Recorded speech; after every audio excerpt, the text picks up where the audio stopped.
मुंबई शहर में रहने वाली गायत्री के 3 बेटे थे। उसके 2 बेटों की शादी हो चुकी थी। घर में 2-2 बहुएं आने से अब गायत्री को आराम करना चाहिए था।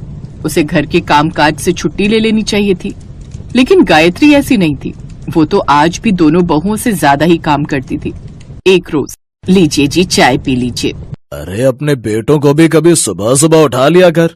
अरे मैंने आज तक अपनी दोनों बहुओं से कुछ कहा नहीं, तो बेटों को क्या ही कहूंगी। खेलने कूदने की उम्र है बच्चों की। चैन की नींद सोने दो अभी, और अब ज्यादा बहस मत करो। चलो जल्दी से चाय पीने। तभी उसके दोनों बेटे भी हॉल में आ जाते हैं। गायत्री उन्हें भी चाय देती है। वो चारों चाय पी ही रहे होते हैं कि तभी गायत्री की दोनों बहुएं सुमन और पायल भी अपने कमरे से बाहर आती हैं। ये देखो, हमारे पतियों को हमसे पहले ही निकलकर बाहर आ गए। ये नहीं कि हमारे उठने का इंतजार कर लेते।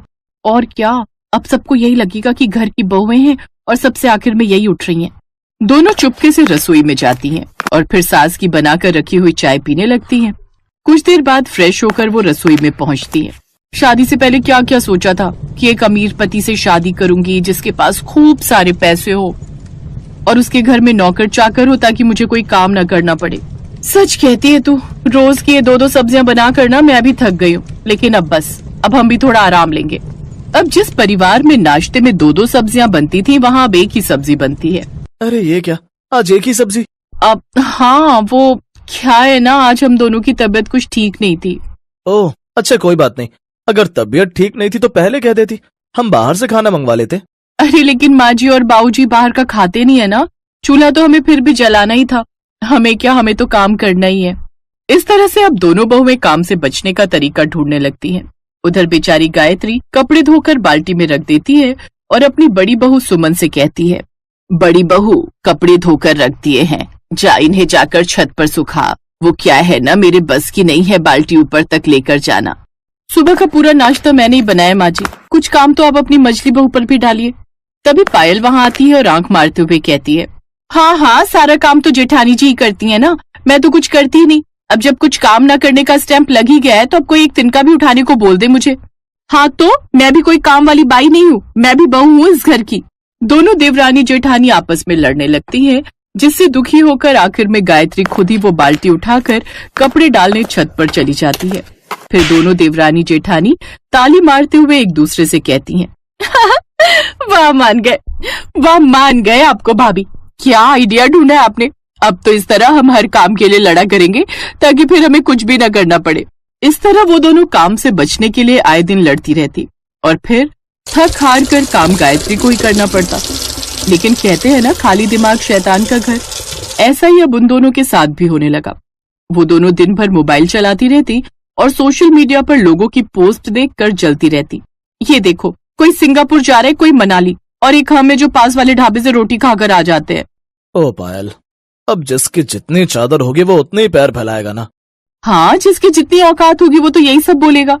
बिल्कुल ठीक कहा तुमने। हमारी अब ऐसी किस्मत कहाँ कि कहीं बाहर की ट्रिप कर सके। ये कहकर दोनों अपने कमरे में चली जाती हैं। एक रोज गायत्री अपनी बहुओं के कमरे में जाती है, जहाँ वो देखती है कि हर तरफ गंदगी ही गंदगी होती है। छी छी छी, ये तुमने अपने कमरे का क्या हाल कर रखा है। अरे और काम नहीं होते तो कम से कम अपना कमरा ही साफ रखो। ये कपड़े बिस्तर पर फैलाए हुए हैं और ये पर्दे देखो कितने गंदे हो रहे हैं। ओफो माँ जी, लाइफ एक बार मिलती है, फिर हम उसे इन घर के कामों में क्यों खर्च करें। बिल्कुल सही कहा आपने। अच्छा भाभी, आपने सुना वो विशाल मेगा मार्ट में सेल लगी हुई है, चलो थोड़ी शॉपिंग ही कर आते हैं। हाँ हाँ, मैं तैयार हो जाती हूँ। दोनों बहुएं शॉपिंग पर चली जाती हैं, लेकिन अब गायत्री भी उनको सबक सिखाने की ठान लेती है।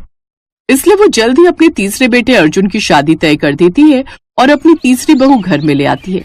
गृह प्रवेश के वक्त गायत्री हाथों में प्लेट लेकर खड़ी थी कि तभी बाहर गाड़ी आकर रुकती है। उसमें से अर्जुन के साथ प्रिया बाहर आती है, जिसे देख गायत्री मुस्कुराते हुए कहती है, लो आ गई मेरी तीसरी बहू।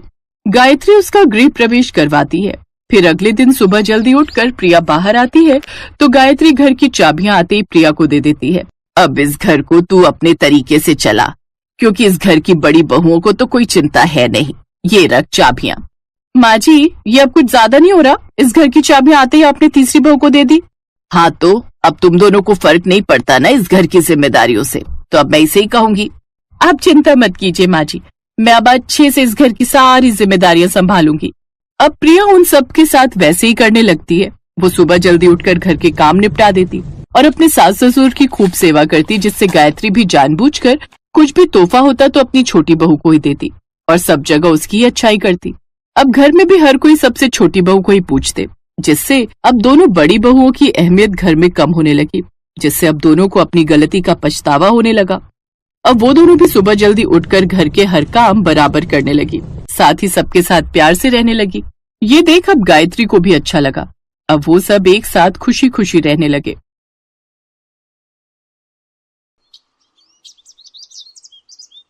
माँ जी, बहुत बढ़िया क्रीम है। आप एक बार लगाओगी तो आपके चेहरे की सारी झुर्रियां कुछ ही दिनों में गायब हो जाएंगी। अच्छा, फिर तो एक नहीं 2 क्रीम दे दे। वैसे कितने पैसे हुए? माँ जी, मात्र 315 रुपए। ये दोनों एंटी एजिंग क्रीम है। अच्छा रुको, मैं देती हूँ। अरे, मेरे बटुए में सिर्फ 300 रुपए ही हैं। अब क्या करूं? मेरा घर बस थोड़ी दूर ही है। मैं फिर क्रीम बाद में ले जाऊंगी। अभी तुम मुझे बाकी का सामान दे दो। 1 सेकेंड, ये लो 15 रुपए। पर बेटी, मैं तो तुम्हें जानती भी नहीं हूं और तुम मुझे बिना जाने पैसे दे रही हो। अभी जान लीजिए आंटी जी, वैसे मेरा नाम स्वीटी है। टेंशन मत लीजिए। वो तो मैं आपको देख रही थी कि आपको क्रीम पसंद आई है, इसलिए सिर्फ 15 रुपए की तो बात है। आप मुझे बाद में दे दीजिएगा। जीती रहो बेटी। वैसे तुम कहाँ रहती हो? तुमसे फिर मुलाकात करनी हो तो कैसे करूं? तुम्हारे पैसे भी तो देने हैं। रुकिए आंटी जी, मैं आपको अपना फोन नंबर देती हूँ। आप मुझे फोन पर अपना घर का एड्रेस दे दीजिएगा, मैं आ जाऊंगी। इसी बहाने आपसे मिलना भी हो जाएगा। हाँ, ये ठीक रहेगा। लिख लो तुम मेरा नंबर। सुमित्रा पास में ही एक मोहल्ले में अपने बेटा और बहू वर्षा के साथ रहती है। सुमित्रा की बहू वर्षा एक गरीब घर से आई है, इसलिए सुमित्रा अपनी बहू वर्षा को पसंद नहीं करती। वो अपने बेटे की दूसरी शादी करना चाहती है, इसलिए वो एक अमीर घर की लड़की ढूंढ रही है। वर्षा ने तलाक देने से मना कर दिया। वो बहुत ही सीधी सादी है और गरीब परिवार की है। इस कारण उसने अपने सास को कह दिया कि अगर वो दूसरी शादी करना चाहती है तो कर सकती है। उसे तो बस अपने पति के घर में रहना है, चाहे जैसे मर्जी रहे। उसकी मजबूरी है कि वो उस घर को छोड़कर नहीं जा सकती। इस घर के सिवा वो आखिर कहाँ जाएगी? इसी मजबूरी में वो अपने दिन काट रही है। वर्षा, ओ वर्षा, मेरी मेहमान आने ही वाली होगी। जल्दी से गरम गरम पनीर और आलू के पकौड़े तैयार कर। माँ जी, कौन आने वाला है? फोन तो किसी का नहीं आया। है कोई? तुझे क्या मतलब? तुझे जितना कहा है उतना कर।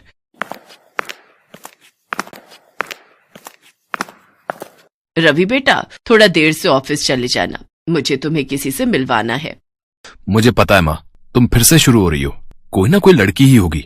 मैंने तुम्हें कितनी बार मना करा है कि मुझे दूसरी शादी नहीं करनी है। तू पहले ही अशुभ बातें निकाल दे अपने मुंह से। अगर तूने दूसरी शादी के लिए मना किया ना तो मैं अपनी जान दे दूंगी। तू अपनी माँ को चाहता है या नहीं? अभी सुमित्रा बात कर ही रही थी कि तभी स्वीटी आ जाती है। नमस्ते आंटी जी, कैसे हैं आप? अरे आओ आओ बेटी, घर ढूंढने में कोई परेशानी तो नहीं हुई ना? नहीं नहीं आंटी जी, मैंने अपनी गाड़ी बाहर गेट के पास ही पार्क की है, तो कोई परेशानी तो नहीं है ना? अरे नहीं नहीं, परेशानी की क्या बात है। आओ बैठो। रवि बेटा, ये स्वीटी है, बहुत ही प्यारी बच्ची है। सुमित्रा स्वीटी के साथ बहुत मीठी मीठी बातें करती है। ऐसे ही अक्सर सुमित्रा स्वीटी को घर बुला लिया करती थी या फिर रवि के साथ उसके घर मिलकर आ जाती थी। रवि मजबूर था। अगर वो इन सब के लिए मना करता तो सुमित्रा अपने आप को कुछ कर लेती। सुनो, मैं यही कहूंगी, अगर माँ जी को कुछ हो गया तो हम दोनों जिम्मेदार होंगे। आप स्वीटी से शादी के लिए हाँ कर दो, माँ जी अपने आप ही स्वीटी से बात कर लेंगी। स्वीटी भी इस शादी के लिए जल्दी ही हाँ कह देती है। आंटी जी, मैं जानती हूँ आप वर्षा के घर में रहने से खुश नहीं हो, पर आप चिंता मत करो, मेरे पास बहुत पैसा है। हम दोनों खूब ऐशो आराम से रहेंगे, खूब मजे करेंगे, पर एक शर्त पर। अब से तुम मुझे आंटी जी नहीं माँ जी कहोगी। रवि और स्वीटी की शादी हो जाती है और सुमित्रा अपनी बहू वर्षा के लिए सौतन ले आती है। जैसा सुमित्रा ने सोचा था वैसा बिल्कुल भी नहीं हुआ। स्वीटी ने तो आते से ही अपने रंग दिखाने शुरू कर दिए। अरे, ये घर अभी तक गंदा क्यों पड़ा है? क्या यहाँ पर कोई काम वाली नहीं है? नहीं स्वीटी, घर की साफ सफाई का सारा काम मैं खुद ही करती हूँ। तो माँ जी अब तक क्या कर रही हैं? मेरी सहेलियां किटी पार्टी के लिए आने ही वाली होंगी। माँ जी को कहो वो तुम्हारा काम में हाथ बटाए ताकि काम जल्दी हो सके। पर स्वीटी, मैंने माँ जी से कभी कोई काम नहीं करवाया। उनकी उम्र तो देखो, वो इस उम्र में घर का काम कैसे कर सकती हैं? तुम चिंता मत करो, मैं अकेले ही कर दूंगी। तो क्या आराम से बैठ कर रोटियां तोड़ने के लिए है वो? मैं उन्हें कभी बुलाती हूँ। माँ जी, ओ माँ जी। क्या हुआ स्वीटी बहू, तुमने मुझे आवाज लगाई? इस वर्षा ने तुम्हें कुछ कहा तो नहीं? किसकी मजाल है जो मुझे कुछ कह जाए? मैं तो आपको बुला रही थी। जल्दी से झाड़ू हाथ में पकड़ो और पूरे घर में लगा दो। मेरी सहेलियों ने आना है। मुझे पूरा घर शीशे की तरह चमकता हुआ दिखाई देना चाहिए। अब आप ऐसे इस तरह बैठी रहोगी तो घर के काम कैसे होंगे? कैसी बातें कर रही हो स्वीटी बहू? जब से वर्षा बहू आई है मैंने घर के किसी काम को हाथ नहीं लगाया। मैं तो घर के काम करना कब का भूल चुकी हूँ। तो अब कर लो, अभी तो कर सकती हो। मुझे कुछ नहीं सुनना, चुपचाप घर का काम कीजिए। ऐसे इस घर में कोई नहीं रह सकता। सुमित्रा सोच में पड़ जाती है। उसने अपने पैरों पर खुद ही कुल्हाड़ी मारी थी। वर्षा जैसी बहू के होते हुए उसने स्वीटी जैसी लड़की को अपनी बहू बनाया, जिसकी वजह से आज वो इस उम्र में घर के काम कर रही थी। क्या बात है स्वीटी, तेरी तो दोनों नौकरानियां बिल्कुल बेकार हैं। इन्हें तो जैसे घर के काम ही नहीं आते। देखा, इस बूढ़ी नौकरानी ने मेरी साड़ी के पल्ले पर दाल गिरा दी। क्या? रुक, मैं अभी इन्हें सीधा करती हूँ। तुम्हारी हिम्मत कैसे हुई मेरी सहेली की साड़ी को खराब करने की? अब तुम भूखी रहोगी, तुम्हें पूरा दिन कुछ खाने को नहीं मिलेगा। तुम्हारी यही सजा है। रवि कहीं बाहर गया हुआ था। उसके पीछे ही स्वीटी ने सुमित्रा और वर्षा को बहुत परेशान किया। सुमित्रा भूखी प्यासी घर के काम कर रही थी। तभी वर्षा चुपचाप उसके लिए खाना लेकर जाती है। माँ जी, ये लीजिए, खाना खा लीजिए, आपको भूख लगी होगी। पर वर्षा बहू, ये खाना तो तुम्हारा है, तुम मुझे दे रही हो, फिर तुम क्या खाओगी? माँ जी, मुझे भूख नहीं है। मेरे से ज्यादा आपको खाने की जरूरत है। आपको अपनी बीपी की दवाई भी लेनी होती है ना, आप ही खाना खा लो। मेरे से कितनी बड़ी गलती हो गई। मैं अपनी बहू की सौतन ले आई। हे भगवान, मेरी गलती को क्षमा कर देना। वर्षा बहू, तू चिंता मत कर। अगर गलती मैंने की है तो मैं ही इसे सुधारूंगी भी। मैं स्वीटी को घर से निकाल कर ही दम लूंगी। स्वीटी सुमित्रा की बातें सुन लेती है और गुस्से में आ जाती है। क्या कहा? मुझे घर से निकालोगी? मैं तुम दोनों को ही इस घर से निकालकर बाहर फेंक दूंगी। ये घर मेरा है। अब से यहाँ मैं और रवि रहेंगे। हम दोनों पति पत्नी के सिवा यहाँ कोई नहीं रहेगा। निकलो यहाँ से दोनों बाहर। इससे पहले कि रवि आए, मैं तुम्हारी शक्ल तक नहीं देखना चाहती। निकलो बाहर, निकलो। तभी रवि आ जाता है। उसके साथ पुलिस भी थी। मिस्टर रवि, आपने सही समय पर हमें इस लड़की के बारे में खबर दे दी, वरना आपका पूरा परिवार जो है ना, खतरे में आ सकता था। माँ, इस लड़की का नाम स्वीटी नहीं, चांदनी है। आज सुबह मैंने एक अखबार में इसके बारे में पढ़ा। ये एक चोर है। आप दोनों को घर से बाहर निकालकर ये यहाँ अकेली रहना चाहती थी, ताकि ये इस घर को अपने नाम करके सब रुपया पैसा बटोर कर यहाँ से रफू चक्कर हो जाए। और आज जो इसकी सहेलियां आई थी ना, वो भी चोर हैं। उन्हें भी पुलिस ने अपनी हिरासत में ले लिया है। ये पूरा एक गैंग है जो रुपया पैसा जायदाद अपने नाम करके रफू चक्कर हो जाते हैं। वरना खुद ही सोचो, कोई अनजान लड़की आपको क्रीम के लिए पैसे क्यों देगी और एकदम से दूसरी शादी के लिए कोई हाँ क्यों करेगा? माँ, तुमने बहुत बड़ी गलती कर दी। वो तो अच्छा हुआ कि मेरी और स्वीटी की शादी लीगल नहीं है और पुलिस के पास इसका रिकॉर्ड है, वरना तुम्हारी इस गलती की वजह से मैं भी जेल जा सकता था। मुझे माफ कर दे रवि बेटा। वर्षा बहू, मैंने पैसों के लालच में आकर अपने ही बेटे की जिंदगी खराब करनी चाहिए। इंस्पेक्टर साहब, ये स्वीटी बहुत गलत लड़की है। इसने मेरा क्या हाल कर दिया। मेरी वर्षा बहू कितनी अच्छी है, लाखों में एक है। बड़ी आई थी मेरी वर्षा बहू और मुझे घर से निकालने वाली। अब तू जेल की सलाखों के पीछे जब सजा भुगतेगी ना, तब मेरे कलेजे को ठंडक पड़ेगी। सुमित्रा को अपनी गलती का एहसास हो जाता है और वो अपने बेटा बहू को गले से लगा लेती है। स्वीटी और उसके साथियों को जेल हो जाती है।